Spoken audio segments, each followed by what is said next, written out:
বলতে পারলেন না তো? কাছাকাছি পৌঁছানোর পরেও অনেকে সঠিক বলতে পারেননি।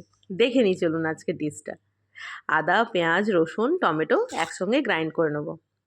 ভালো করে চিংড়ি মাছগুলোকে ধুয়ে নুন হলুদ দিয়ে মেখে নেব।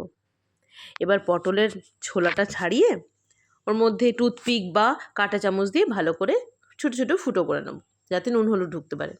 এবার একটা প্যানের মধ্যে রাইস ব্র্যান্ড অয়েল নিয়ে তার মধ্যে চিংড়ি মাছটাকে ভেজে তুলে নেব।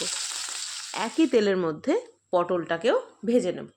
একটু সিম আঁচে ঢেকে দিতে হবে যাতে পুড়ে না যায়। পুড়ে গেলে ওই বলেছিলাম না আগে, টেস্ট একদম খারাপ হয়ে যায়। ভাজা পটলগুলোকে তুলে নিয়ে একই তেলের মধ্যে আরেকটু তেল মিশিয়ে দেবো।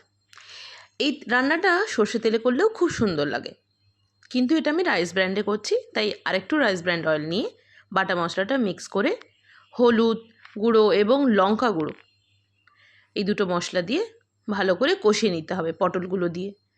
চিংড়ি মাছ দেওয়া যাবে না, চিংড়ি মাছ দিলে সেটা শক্ত হয়ে যায়, তাই একটু পরে দেব। ওর মধ্যে দিয়ে দেব নারকেলের দুধ। অবশ্য চেক করে নেবেন নারকেলটা কত মিষ্টি আছে, তার উপরে ডিপেন্ড করছে আপনি কতটা মিষ্টি দেবেন। সঙ্গে অ্যাড করে দেবো একটু চিনি বা মিষ্টি দিয়ে একটুখানি ফুটলে ওর মধ্যে চিংড়ি মাছ দিয়ে এই ঘরে তৈরি করা গরম মশলার গুঁড়ো এবং অল্প একটু ঘি দিয়ে ঢেকে রাখতে হবে। এই যে শুনছেন, রেডি বাঙালির অথেন্টিক পটল চিংড়ির মালাইকারি। যদিও এটা বাচ্চাদের একদম পছন্দের নয়, কিন্তু বড়রা ট্রাই করে দেখবেন, দুর্দান্ত টেস্ট। গরম গরম ভাত দিয়ে শুধু পরিবেশন করুন, আর পারলে একটা লাইক করে দেবেন।